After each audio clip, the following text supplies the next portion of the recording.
क्या कलयुग में भगवान सबसे जल्दी किसी एक मंत्र से प्रसन्न होते हैं? आखिर शास्त्र क्या कहते हैं? अगर आपको लगता है कि भगवान तक पहुंचने के लिए कठिन तपस्या, बड़े बड़े यज्ञ या वर्षों की साधना जरूरी है, तो आज की ये बात आपका दृष्टिकोण बदल सकती है। शास्त्रों में कलयुग को ऐसा युग बताया गया है जिसमें भगवान को प्रसन्न करने का सबसे सरल और प्रभावशाली मार्ग केवल उनका नाम स्मरण है। लेकिन कौन सा मंत्र सबसे अधिक प्रभावी माना गया है? आइए अंत तक बने रहिए, क्योंकि अंत में मैं आपको जप का सही तरीका भी बताऊंगा। सनातन धर्म के अनेक ग्रंथों में कलयुग की विशेषता बताई गई है। श्रीमद् भागवत महापुराण में कहा गया है कि इस युग में भगवान के नाम का कीर्तन और जप ही सबसे बड़ा साधन है। जहां पहले के युगों में कठोर तप, यज्ञ और लंबी साधना का महत्व था, वहीं कलयुग में केवल श्रद्धा से भगवान का नाम लेने से भी महान पुण्य प्राप्त हो सकता है। इसी कारण संत, महात्मा और अनेक आचार्य कलयुग में महामंत्र का जप करने की सलाह देते हैं। हरे कृष्ण कृष्ण कृष्ण हरे हरे, हरे राम राम राम हरे हरे। इस मंत्र को महामंत्र कहा जाता है। मान्यता है कि यह मन को शुद्ध करता है, नकारात्मक विचारों को दूर करता है और व्यक्ति को भगवान के प्रेम के मार्ग पर आगे बढ़ाता है।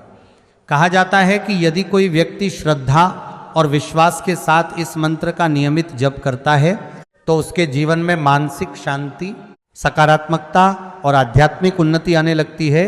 लेकिन इसका अर्थ यह नहीं कि केवल यही मंत्र भगवान तक पहुंचने का एकमात्र मार्ग है। सनातन परंपरा में भगवान के अनेक नाम और मंत्र समान श्रद्धा के साथ पूजनीय हैं।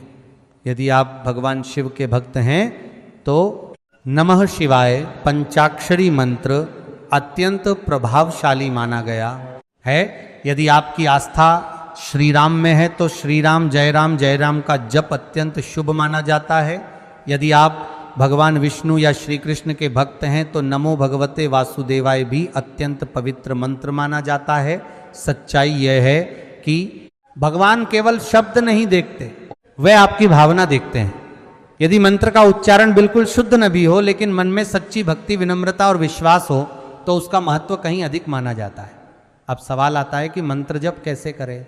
सुबह स्नान के बाद शांत स्थान पर बैठें, रीढ़ सीधी रखें, मन को शांत करें।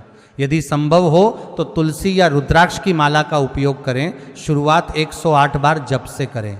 यदि इतना समय न हो तो कम से कम 11 या 21 बार भी श्रद्धा से जप कर सकते हैं।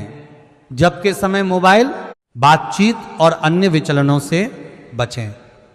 सबसे महत्वपूर्ण बात यह है कि नियमितता बनाए रखें। एक दिन बहुत अधिक जप करने से बेहतर है कि प्रतिदिन थोड़ा थोड़ा जप करें। ध्यान रखें कि मंत्र कोई जादुई शब्द नहीं है जिससे रातों रात चमत्कार हो जाए। मंत्र का उद्देश्य मन को शुद्ध करना, ईश्वर से जुड़ना और जीवन में सद्गुणों को बढ़ाना है। जब मन बदलता है तब जीवन भी बदलने लगता है। इसलिए यदि आप पूछें कि कलयुग में भगवान सबसे जल्दी किस मंत्र से प्रसन्न होते हैं, तो शास्त्रों का सार यही है कि भगवान अपने सच्चे नाम स्मरण और निष्कपट भक्ति से प्रसन्न होते हैं। विशेष रूप से हरे कृष्ण कृष्ण कृष्ण हरे हरे, हरे राम राम राम हरे हरे वो कलयुग का महान मंत्र माना गया है। लेकिन जिस भी रूप में आपकी श्रद्धा हो, उसी भगवान का नाम प्रेम और विश्वास से जपना सबसे श्रेष्ठ माना गया है। यदि आपको यह जानकारी उपयोगी लगी हो तो भगवान का नाम अपने जीवन का हिस्सा बनाइए, क्योंकि कहा गया है कि कलयुग में नाम ही सबसे बड़ा सहारा है और सच्चे मन से लिया गया एक नाम भी मनुष्य के जीवन की दिशा बदल सकता है।